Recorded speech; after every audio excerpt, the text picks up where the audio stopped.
I asked us to reflect on. So who wants to go first, room 1 or room 2? You can request for. All right, let me say it's room 1. You can request back with your passport and. You are not in room 1, Laxmi, so how come you're speaking for room 1? Only All makes right. sense they go first because they're room 1. No, that's not how it works. This is not ranking. This is not ranking because they're room 1. There's no ranking here. Anyhow, so room 1, do you want to go first? I mean, we can. Okay, all right, please feel free to share your slides. Okay, Clifford, I'll go ahead and share. Cool. Thank you.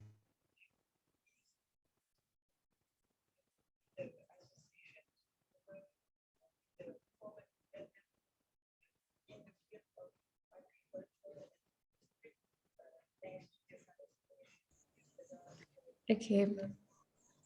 Our slideshow is a bit simple, but isn't simple. Yeah, it's all right.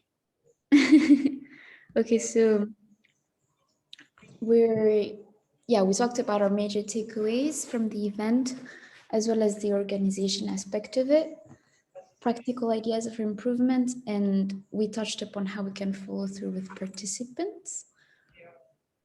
For our takeaways, one of the things that emerged was the idea that there are practical ways of building a healthy relationship with technology. I think that was from the panel discussion on day 2. And the panelists talked about this idea of being intentional about our time spent online and asking ourselves, why am I gonna open my computer today, in discipline? So that was interesting to us. And then from the organization, we talked about how we shouldn't be afraid of putting our work out there. For social media team especially, I mean, personally, we realized that we could have achieved a lot if we had gone over this anxiety of just going ahead and posting. And so, yeah, that was something that came up, that we should, if we had started earlier, a lot of processes, then we could have done better. Areas for improvement, we talked about rehearsing, because, for example, a lot of us were facilitators in the breakout rooms during the event, and sometimes we weren't sure whether the messages that every facilitator were passing through was coherent, like if we maybe had practiced, rehearsed the day before, then we could have worked on knowing, okay, what am I gonna say, how can I best answer these questions, for example, and have a cohesiveness throughout. Develop an organizational plan, and the idea that all teams should produce a strategy on how future events would take place and how the roles would play out, and just communicating more, not being afraid of communicating again. So how to follow through with participants.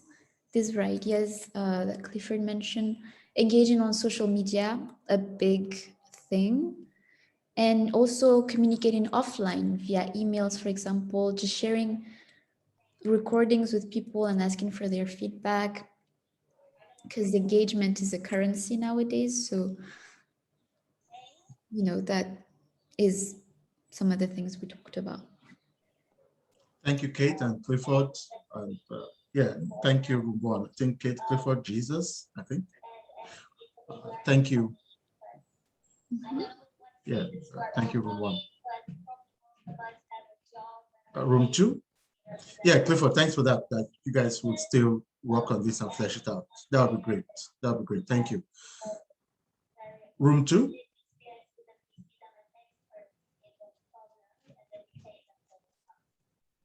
Okay, so for our key takeaways, the first point we discussed. Can't hear you. Hello? Can you hear me? All right, go on.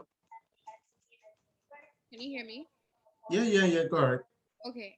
So for our key takeaways, the first point we discussed was the association between wellness and the use of technology. This was from Amy. And we also discussed that innovation, a key takeaway was how innovation was a really great space to kind of like intertwine all your passions and interests. Um, we also spoke about contextualizing innovations to improve its value. This was, I believe, from, don't remember his name, but the Nigerian comic. Okay. Yeah. So this was from, Makinde, Ayodeji Makinde. yeah. So I believe he talked about contextualizing his comics to kind of increase its value and its scope. And then the third one was, the fourth and last one was to be accountable for the time that we spend on the internet so we can kind of like mediate its negative effects. And then for how to improve next time, we spoke about marketing, perhaps trying to market months before the actual event to increase the scope of our participants. Yeah. And then I'm going to leave incentives for last because I think that Jesus may have more to say about that. He has more, just to flesh it out a bit more. And then we also spoke about rehearsals or outsourcing tech support. So we spoke about rehearsing or running it like a pilot before a day before the main event or a few days before the main event to avoid any like technical to eliminate any like technical surprises, like perhaps the links are not working and stuff, because I know we had an issue the first day where the link was misbehaving and so we still had to start a bit later. Then we also spoke about outsourcing tech support to prevent things like Zoom bombers and things that just interfere with the actual session. And then we also spoke about perhaps outsourcing tech support to also allow for the main organizers to focus on their responsibilities during the session. So yeah, I'm gonna let Jesus now talk about the incentives. Thank you, Lakshmi. Hello, everyone. Hello, Jesus. So on incentives, so we're trying to get more people to participate in organizing FutureFest, because it's kind of voluntary, meaning that whether you're invited or either you're invited to join the team or you choose to join the team. And so we're trying to increase the number of hands we have available to plan. So, and we said, okay, how? And we're thinking of incentives. And so first was general idea of, okay, maybe using financial incentives to, motivate people. There are certain people who maybe may have certain bills to pay or something like that. And so financial incentives might get them attracted. Well, however, we're thinking beyond financial incentives, or before even considering that, we would have to, if you look at the second point there, have to get people to see the value in what they are doing, connect them to the essence, the why of FutureFest. That is something that gets a lot of people to act, regardless of whether they're being paid or not. And so I was thinking that might be something that would even last beyond, financial incentives and, and so on and so forth.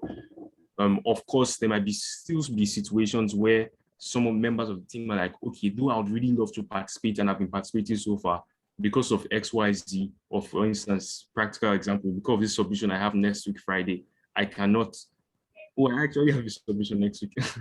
I cannot make this meeting, or I cannot do this work now. But it does not mean that they do not have any intrinsic motivation to work. So we're thinking of trying to get people really connected to buy into the vision. And so that for another practical action under this might be to have maybe a more structured way of sensitizing people about what FutureFest is, why exactly we're doing it, as opposed to maybe previous ways that have been done, like for instance in class, in passing, or in an email, and probably getting other members or other students, for instance like Shingai or Clifford, or your peers to also share that the value that they see in FutureFest. That way, other people who are not motivated can get motivated, you know. But there are some people who may not do anything. Okay, let's leave that by the side. So can get people motivated and we'll have more hands to work. Awesome.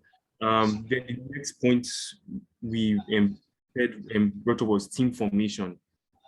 We're thinking we should have at least someone who's an expert or experienced regarding the function of a team. For instance, what fundraising, for instance, you know, someone who has already gone through this, you know, or you know, learned from someone experientially or something like that, you know, and then you can have that person alongside other people. In fact, let's say 2 people in case something happens to one person, you know, and you can have other people who are willing to learn from them or learn on the go also, and, you know, to understand the function of that team and to fulfill those responsibilities well. Because I think I think a challenge we might have faced that in some teams, some people were just doing those tasks for the first time. And yeah. So as a result, they may not have been even kind of goals even they might have wanted to, you know, to achieve. So that's what I think we should do regarding that. Fantastic. Thank you, room 1. Thank you, room 2. Great. Yeah, you can stop sharing. Share the slides with me so that I can have them, even as you continue to work on them to improve them. Yeah, great. Please share them with me. I invited 2 of the year 2 students to join us in this meeting. I invited Akwavitenu and Constance to join us. Akwavi was not able to join us, but Constance is here. Part of the reason I invited them is because they are part of the executive in the soon to be created ALU Environmental Club. They already have a draft constitution and I would meet with them to improve that further. But in a conversation that I had with Constance, I think yesterday or the day before yesterday, anyway, this week, early this week, we talked about how for that environmental club, the circular economy, you know, might be something that we take up in the environmental club, because the circular economy is solutions thinking for the environmental problems that we're having, whether it's climate change, whether it's biodiversity conservation, waste and all that. The circular economy is focusing on solution rather than problem and broad-based. And the ALU is now invested in that. And I'll mention it right here. My thoughts that FutureFest 3 could be on the circular economy, because the circular economy is indeed our future. Just like tech is our future with respect to tools to help us to be more productive, the circular economy is our future with respect to processes for a more sustainable earth, for a more sustainable world, for a more equal world. The circular economy is our future, you know. So it still falls in within the theme of looking at what we need, preparing ourselves for the future, being ahead of the curve. That's why I invited them to join us. So, Constance, this debrief that we're doing and the insights that are coming through, in many ways, they're really for you guys that would be the one to actually carry a lot of this work of doing FutureFest 3. Just like the current year 3, you know, they really carried this work. The year 4, yeah, Jesus and co, they were there, they did their stuff, really grateful, Jesus, Clifford, Shingai, Gina. But the bulk of it was the current year 3 students, you know, Kate and co, Laxmi, Anastasia, and all of that. Of course, we had those students who had also graduated that also helped, Anais, Stephen and all that. You will still have those kinds of support, but the real nitty-gritty would be, you know, the current year 2. Because if we're going to do this again in August next year, it would be as you're wrapping up year 2, going to year 3. Yes. So Constance, I hope these insights are helpful for you. Yes, they are very helpful. Great, fantastic. So thank you for that, for those insights. The next thing on the agenda, and the last on the agenda, is what I've termed phase 2 and selling the initiative to the world. So right now, right, we did the first FutureFest were on ground in Mauritius. Fundraising was easier. We got some money and stuff like that. The second one that we've just done, fundraising was really hard. A couple of reasons for that. We started a bit late, and it was online, and a lot of things. I actually put in almost $2,000 of my own money to get that to work. And in many ways, ALU really dragged their feet a lot for this second one that we did. I'm not putting any blame on anyone. ALU, as you all know, going through this big transition, you know, and that big transition meant that people were not just available. People that could and should have been available were not just available to really work with us on this from the ALU institutional side of things. So, of course, I'm still interested in us doing FutureFest 3. Again, that relationship with ALU around this also fits into my interest in, okay, maybe FutureFest 3 should be on the circular economy, because ALU has this funding from the Ellen MacArthur Foundation to support circular economy initiatives in Africa. So we could actually then tap into that by, if we're looking at the circular economy, actually apply to that funding, you know, from ALU, as well as we'll do other, we would seek for funding in other ways. But beyond just hosting FutureFest 1 or FutureFest 2 or FutureFest 3 is the issue about, for me, when I started this, there was always the thought about how can this turn out to be an idea that can be sold to the world, you know, that can be sold to the world. How can that happen? Either not just me trying to sell it to the world and building this into an initiative that could grow, but even for you that have invested your time and efforts in becoming parts of FutureFest, you know, how can you sell this to the world? Independent of me or ALU or anybody else, you know, you say, hey, this is great. I think I can do something with this. I think I can run with it. I think I can innovate it in other kinds of ways or do something with it. So that's where that question is really coming from. How can we sell this to the world? What are your thoughts around this, on how we can sell this to the world? Let me start with Jesus, then Shingai, then Clifford, before others. So, Okay, so, Jesus, okay, thank you. So I was going to ask a question. When you say sell this to the world, are you saying how can we sell the ideas to come out in FutureFest, or how can we sell the idea of people coming together and then, you know, trying to intentionally think about the future and start taking action towards shaping the future? This is what FutureFest is about. Sell the idea to the world. In one of my emails, I think I sort of like said it there. How can you sell the idea to the world like like Facebook, TED Talk? That's what I mean by selling the idea to the world. Okay. Creating a platform,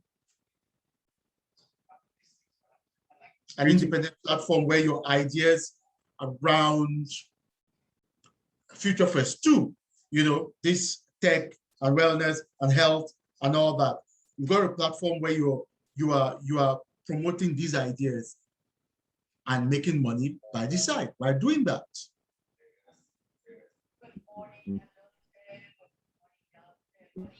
To be sure I understand. So like those, so the ideas like I saying, when you say ideas, are you referring to the solutions that are birthed from FutureFest, or are you just saying even just the talks themselves and the ideas and solutions specifically to this FutureFest 2?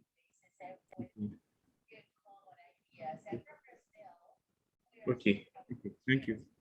I'll share. Let me just process that, then I'll share.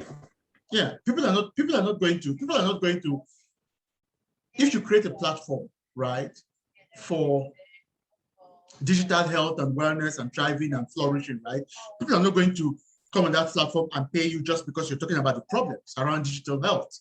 People are going to see value, not just because you're talking about the problems, but also because you're talking about solutions, you know, which we did at this FutureFest we just concluded. We highlighted some of the problems, but we also highlighted some of the things we think are solutions. How can you sell that to the world in a bigger way, on a bigger platform? Shingai.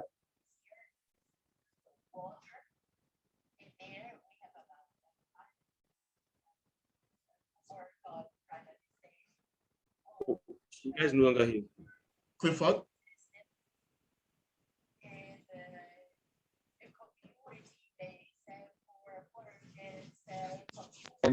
I'm thinking on this. Maybe it can go around a bit more and then I'll come back. All right. Stephen, are you able to speak?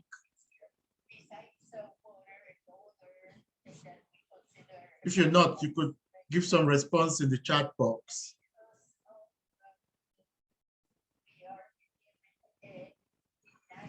Stephen? Anyone else wants to try? Anyone else with thoughts on this? What would you do if you're like, okay, we've done this event. I think the issues we raised, they are legitimate. And I think the solutions that we talked about, they are good, they're great. If I'm going to take this out there to the world and make something of it, and even make income from this, what would I do? You know, start from there. What would I do? What would I do first? Or what would I then do next? Or what would I then do next? Not trying to start from a place of, okay, oh, look at Facebook.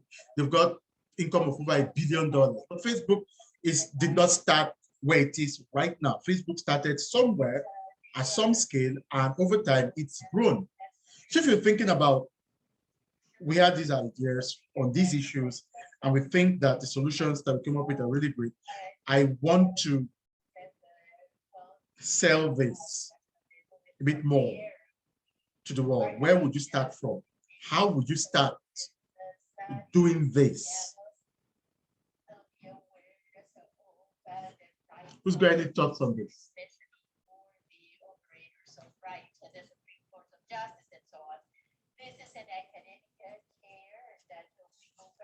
Lakshmi, any thoughts?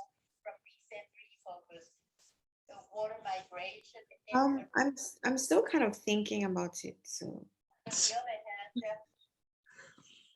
Kate, any thoughts? Okay, I have thoughts. I don't know how feasible they are, but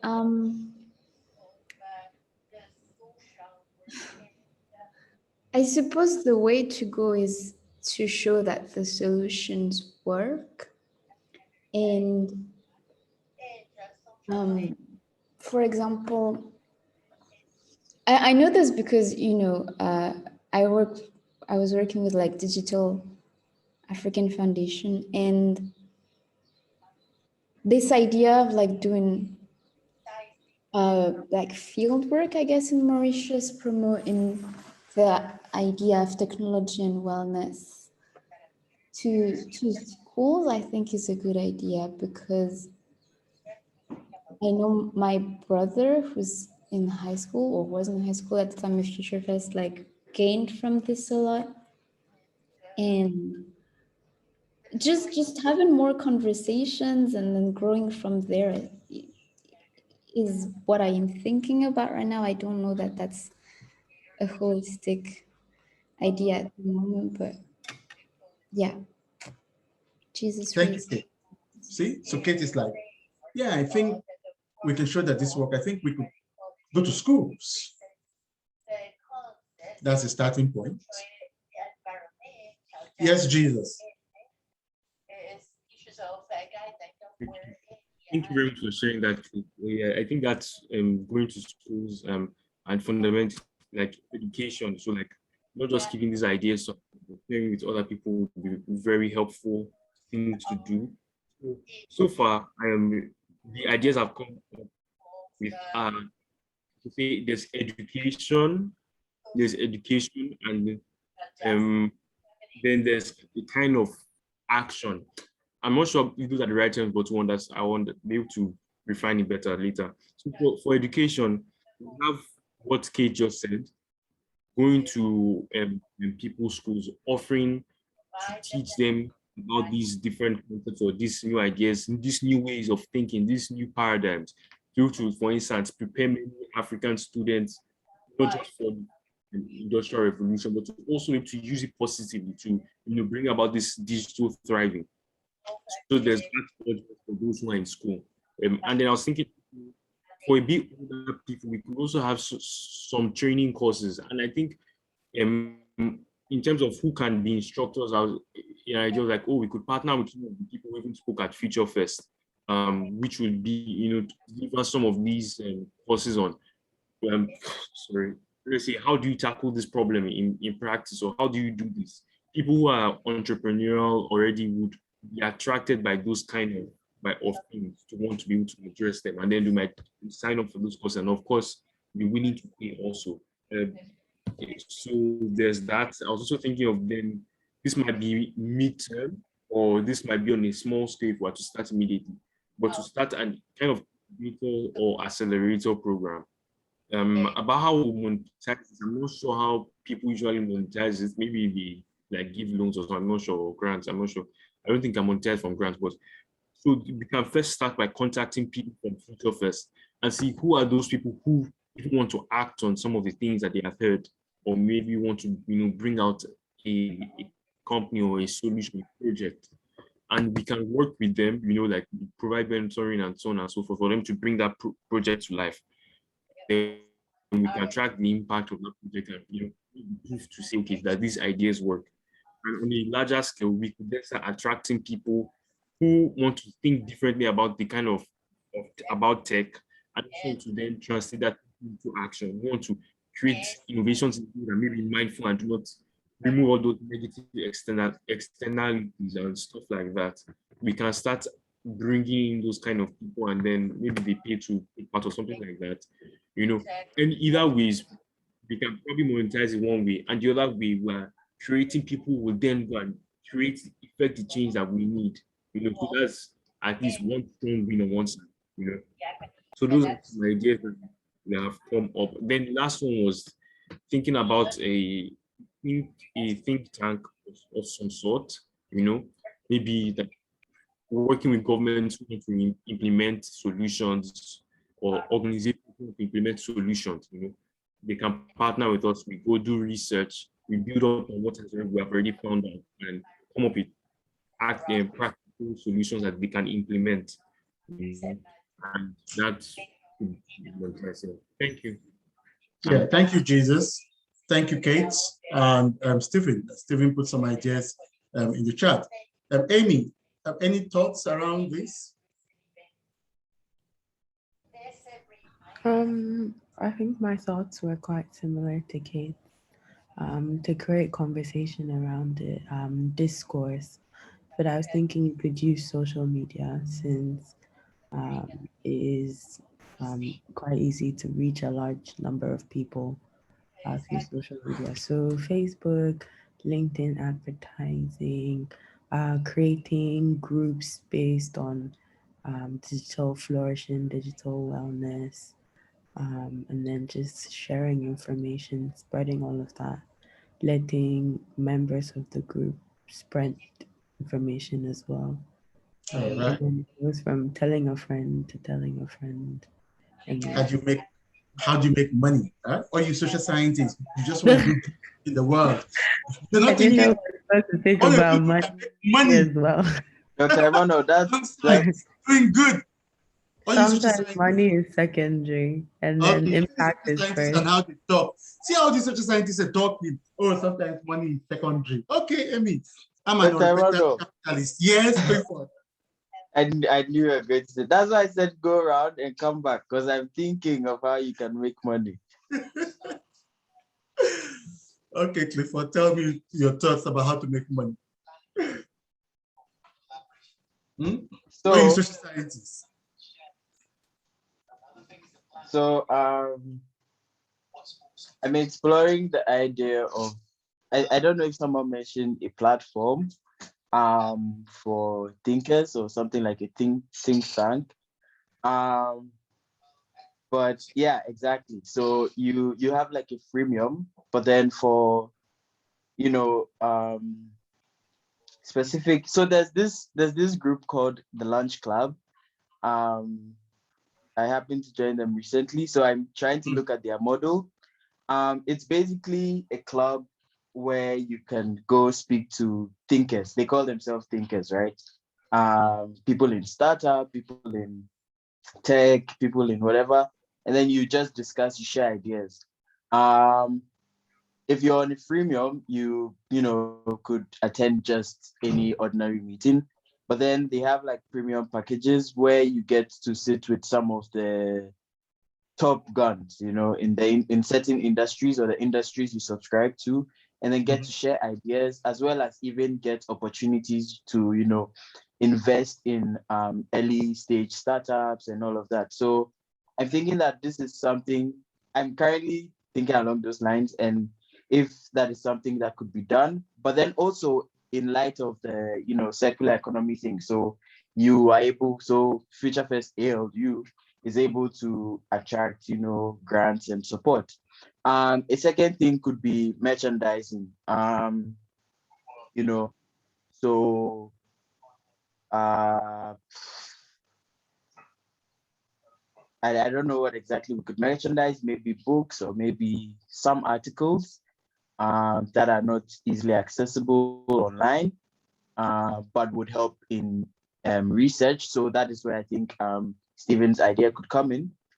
So in partnering with, such institutions, you could say that, okay, we have qualified people on the team who could help research on this idea, but more specifically into the technological scope, and this at a fee of, at a premium fee of $50, at an exclusive fee of whatever.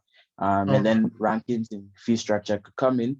And then, back to the merchandising, maybe selling of shirts, cups, pens, stuff like that.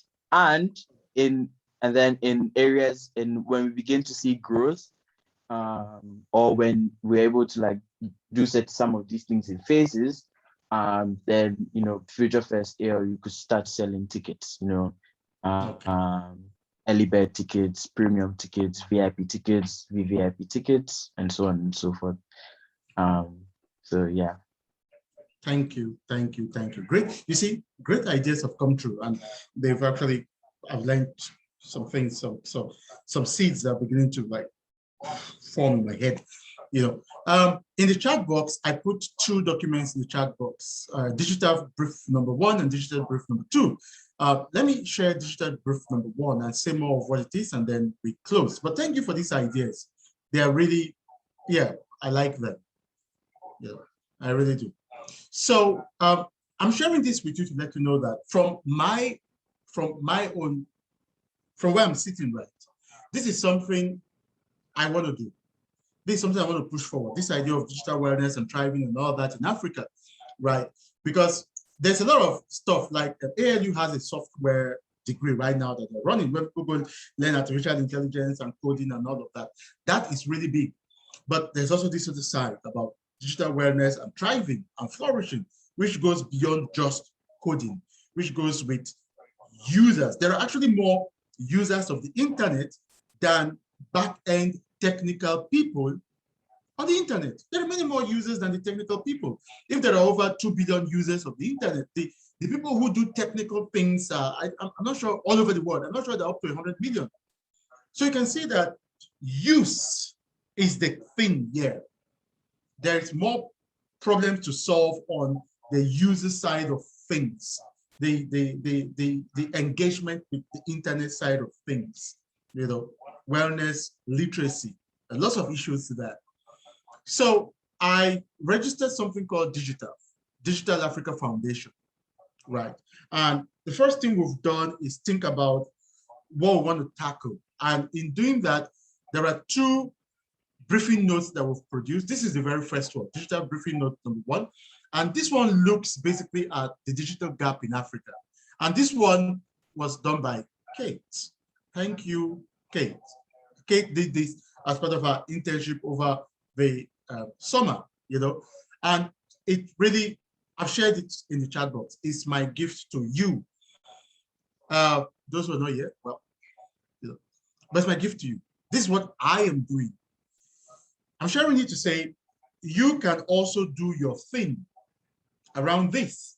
Of course, you can also join me in this one that I'm trying to do, but you can also do your thing, your own thing. Clifford has this idea of talking to these thinkers.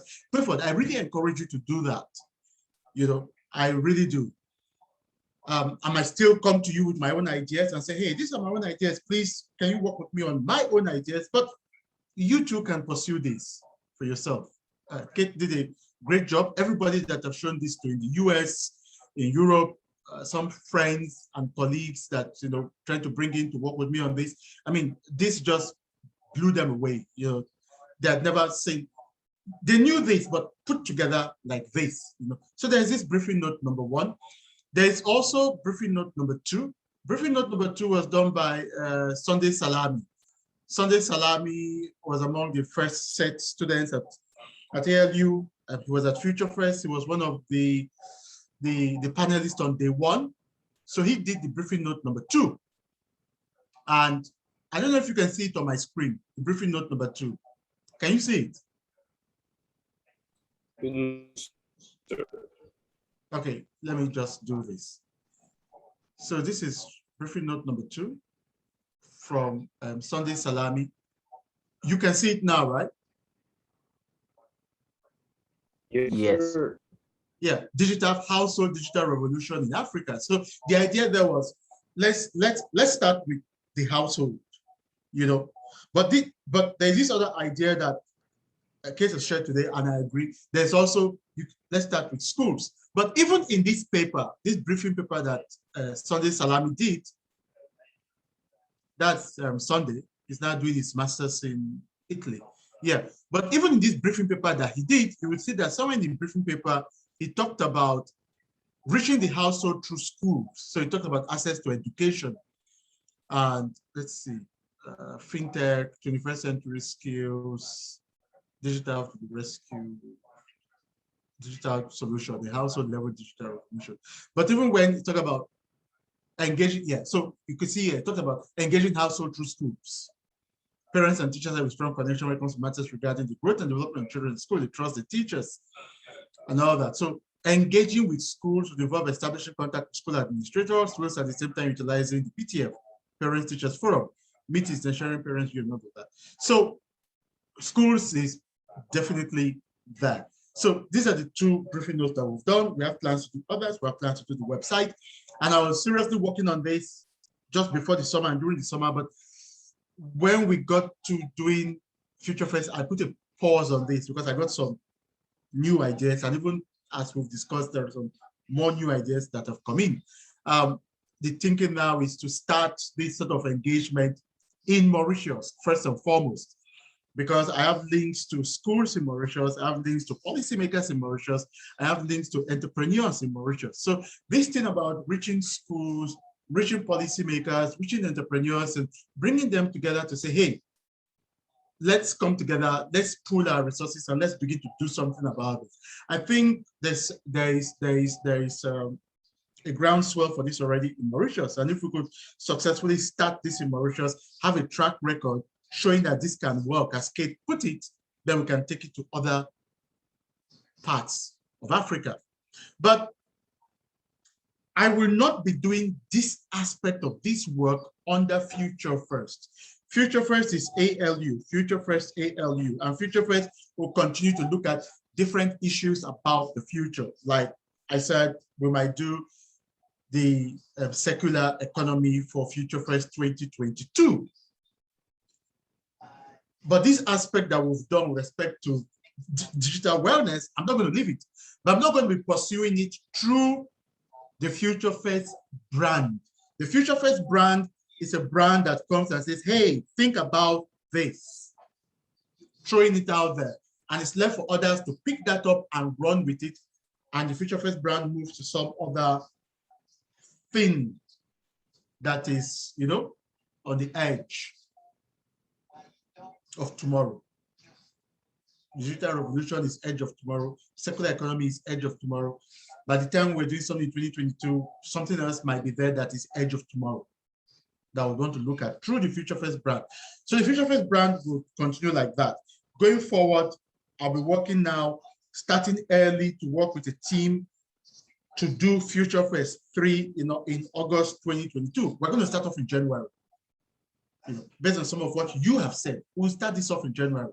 We'll not wait till April or May. We'll start this off in January to start planning for this, to get funders on board and all of that. So while that is happening, the digital revolution bit that we've just done, I will be pursuing it through Digital Africa Foundation.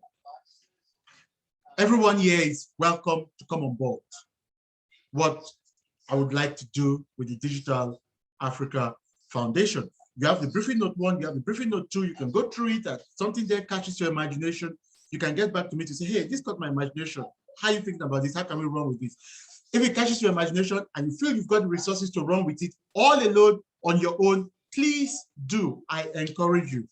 And I also can encourage you, think about money. It's important. Think about money. It's important. Amy, I hear you. Money, not always the first thing. Money has not been my first thing, right? All through that I've been working on this, for me, it has not been about earning an income. It has been about making an impact. But at some point, we've got to start thinking about earning an income. I mean, FutureFest 1, I put some of my own money into FutureFest 1, 2019. FutureFest 2, I've already put some of my own money into it. So it's not like, oh, Emmanuel is just in this thing. He has not. I have invested a lot. But start thinking about money, right? So this is what I've got to say about this, right? And we've got about 5 minutes before we round this up. Any thoughts from any of you before we round things up?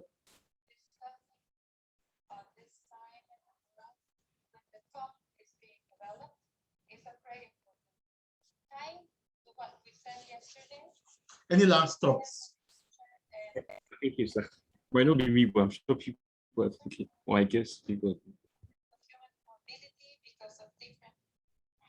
Any last thoughts? Amy, Kate, Laxmi, any last thoughts?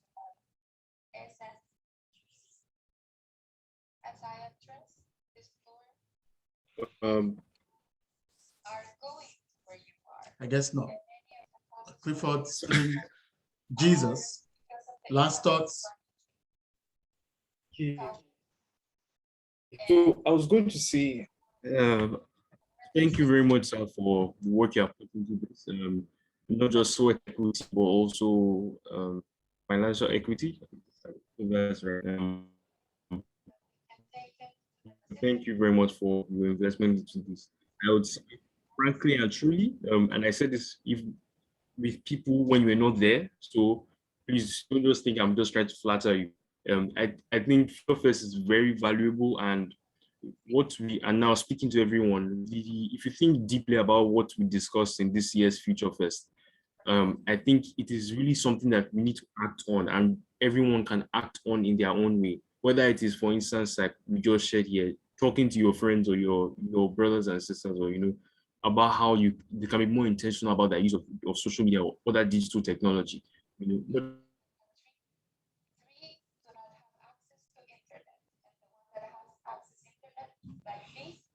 Don't mind the other thing that you're hearing from my other conference. Multitasking, but that's the world we are in today. Thank you, Jesus. I appreciate your comments, and of course, I appreciate you all for the great effort that you all put into this and continue to put into this. It's amazing. We have the big job of getting all the materials out to the participants. The recordings, I know I had shared the recordings with Jesus and I think Stephen also.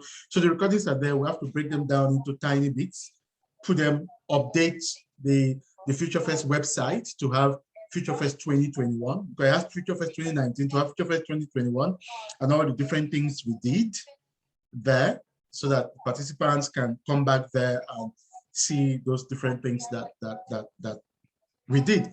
The recording for this briefing meeting, I'll make it available to everybody that attended this today. those who could not make it well. Only one person got back to me to say they couldn't make it for, they had some reasons, some family issues. Ava and Shingai was having electricity issues. So yeah, I would include them in that. But pending no other comments, can we call it a day?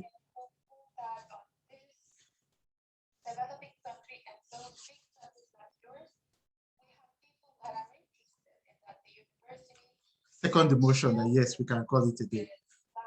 Constant, can we call it a day? If people just sent a message saying that he would share a couple books or articles, if you're interested, think about how to monetize FutureFest ALU. Fantastic, thank you, Clifford. Clifford, how long are you on the island for? I would be here for quite a while, up until next year, June, Okay. July, hopefully. All right, fantastic. So you are there. Stephen is there. I'll get in touch with both of you. Yeah, I'll get in touch with both of you since you're both on the island for some of the policy things and all that. I'll get in touch with both of you. So again, thank you all. Have a great weekend, and we will build on the things that we have said here today. Thank you, Dr. Emmanuel. Yeah, cheers, everyone. Thank you, Manu. Thank you, everyone. Cheers. Thank you. Yeah, you all have a great weekend. Bye. Bye. Right, so are you still in the US or are you in Mauritius? I'm in US. Okay. Sorry, but well done. Thank you also for your contributions to COP26. Though you couldn't make it physically, I'm glad that you're still making an impact and relevant contributions, so walking the talk. So I'm glad to see that. Yeah. I'm glad to do my part. I'm glad to do my part. All right, Jesus, I'll be in touch. Thank you, sir. Take care. Bye. Yeah. Have a great day. Thank you.